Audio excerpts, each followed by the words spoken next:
Welcome to Virtuafighter 2, a game where you fight your opponents in a 3D arena for the second time. Wait, there's a Genesis port that is only 2D?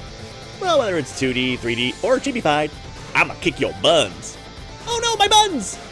This classic arcade game is known for its, at the time, breakthrough graphics and animation thanks to its Sega Model 2 arcade hardware.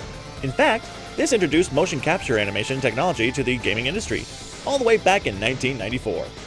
And while its predecessor ran on 30 frames per second, Virtuafighter 2 ran on 60 frames per second, with no slowing down.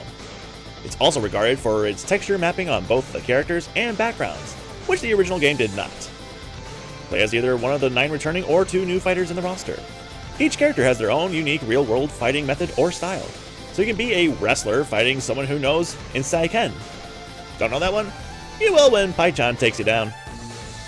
If you're wondering what the plot of this game is, it doesn't have one. At least, not on the arcade version. The Saturn port was given one in its game manual, where it states that the game hinges around a fighting tournament which is run by the sinister organization known as the Judgment 6 Syndicate. They promise fame and glory. All the while, they are gathering the fighting information to put into their literal fighting machine, the cyborg Dural, who looks like the T-1000 sister in perma-metal form. What makes the Saturn version different from the arcade? Well, other than adding a feature to remix music, it had a learning AI feature where the computer would adapt to how the player plays the game, thus making it harder each time you play it. Also, the team behind the port spent months trying to make a near-perfect duplication, making some sacrifices like fewer polygons, and the backgrounds of the arenas were replaced with parallax scrolling playfields with selective scrolling, all to maintain the 60 frames per second gameplay. Now the Genesis version, on the other hand, it was just remade as a 2D fighter in 1997, 2 years after the Saturn version. It has 30 FPS, hand-drawn sprites and backgrounds, simpler graphics and sounds, and many of the fighters' moves are gone. It may feel clunky and slower than its counterparts, but it's still playable and fun. Interestingly, this is probably the most ported version of the game, meaning you probably had a bigger chance of playing this version growing up.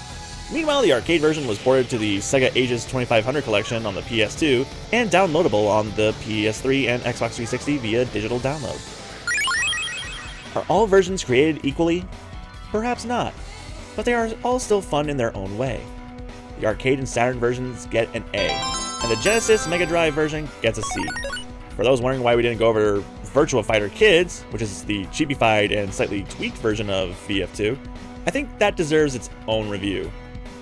You know, if you have Yakuza Kiwami 2, you can play the arcade version in any Club Sega location, each one having a different difficulty. When you want a break from beating up thugs, play an arcade game about beating up digital fighters.